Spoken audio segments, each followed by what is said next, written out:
रायगड सम्राट अल्पावधीत लोकप्रिय ठरलेले रायगड सम्राट रयतेच्या सेवेसाठी सदैव पुढे. रायगड सम्राट राजकीय, सामाजिक, शैक्षणिक, शेतीविषयक अचूक बातम्यांसाठी रायगड सम्राट न्यूजला सबस्क्राईब करा. प्रथम भारत मुक्ती मोर्चाच्या वतीनं आज ही जी काही पत्रकार परिषद आहे, ही पत्रकार परिषद आपण यासाठी घेतोय की पत्रकार परिषद सुरू करण्याच्या अगोदर सर्वांना राष्ट्रसंत सेवालाल महाराज यांच्या शुभेच्छा.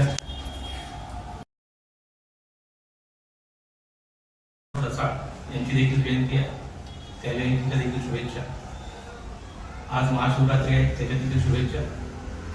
आणि ही जी काही पत्रकार परिषद आज आपण देतोय त्याच्या मागची भूमिका अशी आहे की डिसेंबर 26 ते 30, 2025 ला ओरिसा कटक येथे बहुजनांची सगळ्यात मोठी संघटना बामसेफ आणि भारत मुक्ती मोर्चा यांचं राष्ट्रीय अधिवेशन आयोजित केलं होतं. आणि हे जे काही राष्ट्रीय अधिवेशन आहे याची देशभरातून तयारी झाली होती. लोक त्या राष्ट्रीय अधिवेशनाला पोहोचलेले असताना त्या राष्ट्रीय अधिवेशनासाठी आवश्यक असलेल्या सर्व परवानग्या वगैरे ओरिसाच्या कटकच्या लोकल प्रशासनाने दिले होते. परंतु अधिवेशन सुरू होण्याच्या एक दिवस अगोदर तिथल्या प्रशासनानं जे बीजेपीचे त्या ठिकाणी आणि RSSच्या माइंडेड प्रशासन आहे त्या लोकांनी अधिवेशनाच्या एक दिवस अगोदर सर्व परमिशन रद्द करून ते अधिवेशन थांबवण्याचा प्रयत्न केला आणि ते अधिवेशन आपल्याला स्थगित करावं लागलं. आपण संविधानाला मानणारे लोक आहोत, त्याच्यामुळे त्या ठिकाणी कुठलीही विपरीत परिस्थिती निर्माण होऊ नये, त्यामुळे आपण निर्णय घेतला की अधिवेशन स्थगित करावं. आता मुद्दा असा आहे की सगळ्या गोष्टींची परमिशन असताना, देशभरातून लोक त्या ठिकाणी उपस्थित झालेले असताना आणि काही लोक त्या ठिकाणी पोहोचलेले असताना देखील त्या सरकारने षडयंत्रपूर्वक परमिशन का होती. कारण बामसेफच्या इतिहास असा आहे की आम्ही ज्या ज्या वेळेला अधिवेशन घेतली या सर्व आजपर्यंत आम्ही केवळ मात्र बहुजन समाजाच्या समस्यांवर चर्चा केली आहे. आणि आतापर्यंत असा इतिहास कुठेच नाही की बामसेफचं अधिवेशन झालं, त्या शहरात बामसेफच्या अधिवेशनाच्या नंतर काहीतरी परिस्थिती आता बाहेर गेली किंवा आपण कायदा सुव्यवस्थेचा प्रश्न निर्माण झाला, असं कधीच झालं नव्हतं. परंतु तसे कारण ते अधिवेशन थांबवण्याचा प्रयत्न झाला. हा आमचा संविधानानं दिलेला आर्टिकल 19 नुसारचा जो काही मूलभूत अधिकार आहे हा त्याच्यावर डायरेक्ट आहे. RSS आणि RSS पंडितच्या काही संघटना आहेत, या सर्व संघटना एक एक करून आमच्या सर्व संविधानिक अधिकारावर गदा आणण्याचं काम करत आहेत. आणि आमचा सगळ्यात मोठा अधिकार जो आहे तो बोलण्याचा अधिकार आहे. आणि बोलण्याच्या अधिकारावर देखील त्यांनी या अधिवेशनाला स्थगित करून जबरदस्तीने त्याची परवानगी नाकारून आर्टिकल 19 वर आमच्या गदा केली.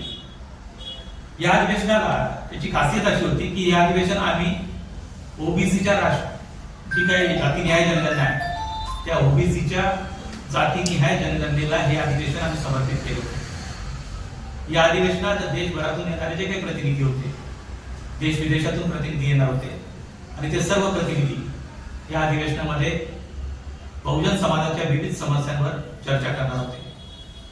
संविधान वाचवण्यासाठीच महत्वाची चर्चा जी ती या अधिवेशनात अपेक्षित होती. परंतु आम्ही चर्चाच करू नये, ही चर्चाच घडू नये यासाठी हे अधिवेशन जे ते स्थगित करण्यात आलं. हे प्रशासनाच्या माध्यमातून RSS प्रणित प्रशासनाच्या माध्यमातून हे सगळं घडवलं गेलं. आणि त्यामुळे त्याच दिवशी ओरिसा कटक येथूनच भारत मुक्ती मोर्चाचे राष्ट्रीय अध्यक्ष माननीय वामन मेश्राम साहेब यांनी कार्यक्रम जाहीर केला. आणि तो कार्यक्रम असा होता की आम्हाला जर का एकदा बोलू देत नसाल तर आम्ही RSSच्या हेडक्वार्टरवर येऊन बोलणार. आणि त्याची तयारी जी आहे ती देशभरात सुरू झाली. मागच्या 2 महिन्यापासून त्याची तयारी सुरू झाली.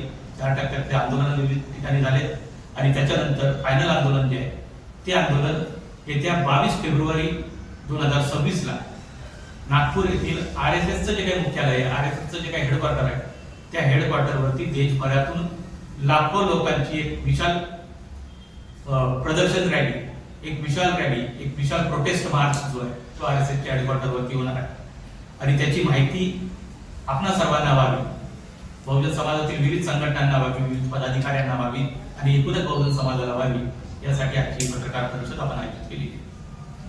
आम्ही आजपर्यंत आमचा इतिहास आहे की बामसेफ किंवा भारत मुक्ती मोर्चाच्या वक्तव्यामुळे किंवा बामसेफ किंवा भारत मुक्ती मोर्चाच्या कार्यक्रमामुळे देशभरात कुठेही अशी घटना घडली नाही की आमचं ऐकून लोकांनी, आम्ही ज्या लोकांना हायलाइट करतोय त्या लोकांवरती कुठल्याही प्रकारची कारवाई केली नाही झाली आतापर्यंत. परंतु असे कारण देत आमचा बोलण्याचा अधिकार जर का थांबवला जात असेल, असे कारण देत जर आम्हाला आमच्या मूलभूत अधिकारापासून वंचित करण्याचं काम जर का करण्यात येत असेल तर ते काम हाणून पाडण्यासाठी आमची सगळ्यात मोठी कारवाई जी आहे ती आम्ही करतोय आणि RSSच्या हेडक्वार्टरवरती लाखो लोकांचा जो काही मोर्चा आहे तो 22 तारखेला, येत्या 22 तारखेला म्हणजे पुढच्या रविवारी हा मोर्चा नागपूर येथे होणार आहे. त्याची माहिती आपण सर्वांना देण्यासाठी ही पत्रकार परिषद आहे. या मोर्चामध्ये किंवा या आंदोलनामध्ये कुठल्या कुठल्या संघटना सामील होणार आहेत? या मोर्चामध्ये भारत मुक्ती मोर्चा, त्याच्या संलग्न सर्व संघटना, आता जर का तुम्ही माझ्या याच मंचावरती जर का तुम्ही बघाल, याच पत्रकार परिषदेला त्या ठिकाणी राष्ट्रीय पिछडावर्ग मोर्चाचे जनबहादूर चौधरी, जे राष्ट्रीय ओबीसी मोर्चा जो आहे त्याचे पदाधिकारी आहेत, त्या ठिकाणी मनोहर म्हात्रे साहेब जे राष्ट्रीय किसान मोर्चाचे पदाधिकारी आहेत, त्या ठिकाणी आदित्य शिंदे साहेब आहेत, ते बहुजन मुक्ती पार्टीचे पदाधिकारी आहेत आणि पनवेल परिसरातल्या बहुजन समाजाच्या अनेक संघटनांनी या मोर्चाचं समर्थन केलंय, या मोर्चामध्ये सहभागी होण्याचं आश्वस्त केलेलं आहे आणि लाखोच्या संख्येनं लोक जे ते त्या ठिकाणी जाणार आहेत आणि पनवेलमधून देखील हजारो लोक जे या नागपूरच्या महारॅलीला जाण्यासाठी तयार झालेले आहेत. परवाना का नाकारला असेल, का वाटतं तुम्हाला असं काय कारण असेल? परवानगी नाकारण्याचं मागचं कारण जे आहे सगळ्यात महत्वाचं ते असं आहे की आम्हाला आमच्या लोकांशी बोलता येऊ नये. तुम्हाला सगळ्यांना ज्ञात असेल की बामसेफ भारत मुक्ती मोर्चा ही बहुजन समाजातली प्रबोधन करणारी सगळ्यात मोठी संघटना आहे आणि बामसेफच्या राष्ट्रीय अधिवेशनात जे मुद्दे चर्चेले जातात डिसेंबरच्या शेवटच्या आठवड्यात तेच मुद्दे देशभरात तेवढ्या वर्षभर चालत असतात. यावेळेला देखील आपले जे काही महत्वाचे मुद्दे होते, ईव्हीएम मशीनच्या संदर्भातला मुद्दा असेल, ओबीसीच्या जनगणनेच्या संदर्भातला मुद्दा असेल, शेतकऱ्यांच्या संदर्भातला मुद्दा असेल, या सगळ्या मुद्द्यांवरती जी चर्चा होणार होती ती चर्चा जनमानसात रुजू नये, ती चर्चाच होऊ नये, लोकांपर्यंत माहिती जाऊ नये, हा उद्देश त्याच्या मला RSSचा आहे. सर, का परिसरातील नागरिकांना काय आवाहन करत आहे, आंदोलनामध्ये काय सांगा? परिसरातील नागरिकांना भेटून त्यांचं समर्थन घेण्याचं जे काही नियोजन आहे ते चाललेलं आहे. 2 महिन्यापासून याची तयारी सुरू आहे आणि पनवेलमधून देखील हजारो लोक या मोर्चामध्ये सहभागी होणार आहेत. आतापर्यंत आमच्याकडे जी माहिती आहे त्याच्यानुसार काही लोक ऑलरेडी नागपूरला पोहोचलेले आहेत आणि 8 दिवसात टप्प्याटप्प्यानं अनेक लोक नागपूरला पोहोचणार आहेत. नमस्कार, मी मधुकर म्हात्रे, राष्ट्रीय किसान मोर्चा प्रभारी. मी या विशाल महारॅलीला राष्ट्रीय किसान मोर्चाच्या माध्यमातून पूर्ण समर्थन करत आहोत. त्याच्यामध्ये भारत मुक्ती मोर्चा, राष्ट्रीय पिछडावर्ग मोर्चा आणि बहुजन क्रांती मोर्चा आणि राष्ट्रीय परिवर्तन मोर्चा यांच्या माध्यमातून ही महारॅली नागपूरच्या RSS हेडक्वार्टरवर होत आहे. यासाठी मी सर्व नागरिकांना विनंती करतो की आपल्या देशात मध्ये जे संविधान लागू झाले त्याच्यामध्ये आपल्याला आर्टिकल 19 नुसार बोलण्याचा अधिकार दिला, संघटन बांधण्याचा अधिकार दिला आणि आपल्या विचारांचा प्रसार प्रचार करण्याचा अधिकार दिला.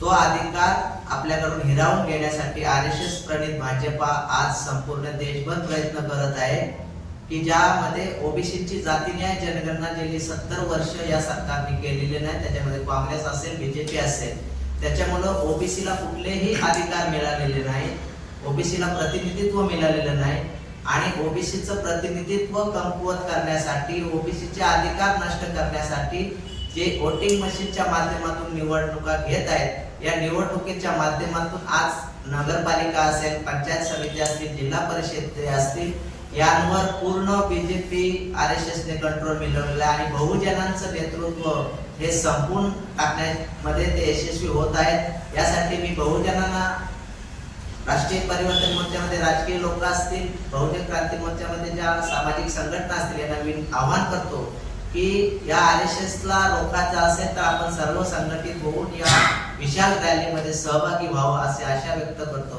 आणि थांबतो।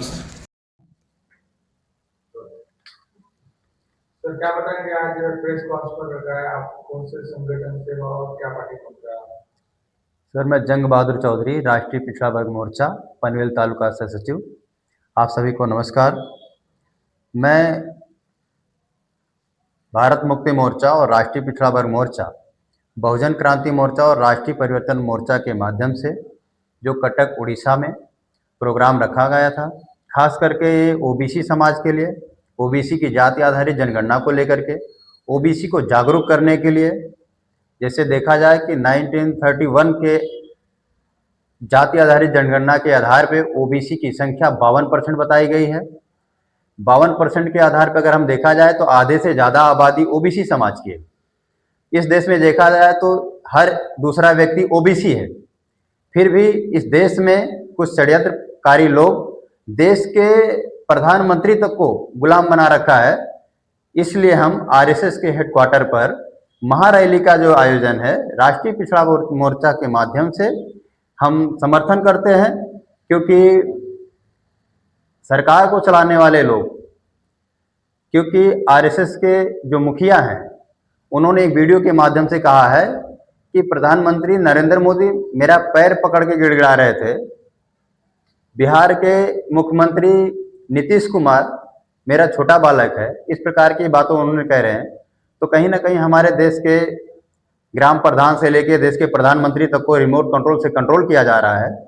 इसलिए हम ये विशाल महारैली RSS के हेडक्वार्टर पर लोगों के साथ में साथ समर्थन देते हुए हम भी साथ सहयोग करने के लिए आने वाले 23 फरवरी से 22 फरवरी 2026 को पहुंच रहे हैं और अपने देश के सभी देशवासियों से आह्वान करते हैं, निवेदन करते हैं कि आप सभी अपने हक और अधिकार के प्रति जागरूक हों और इस लड़ाई में सारे के सारे लोग शामिल हों। नमस्कार।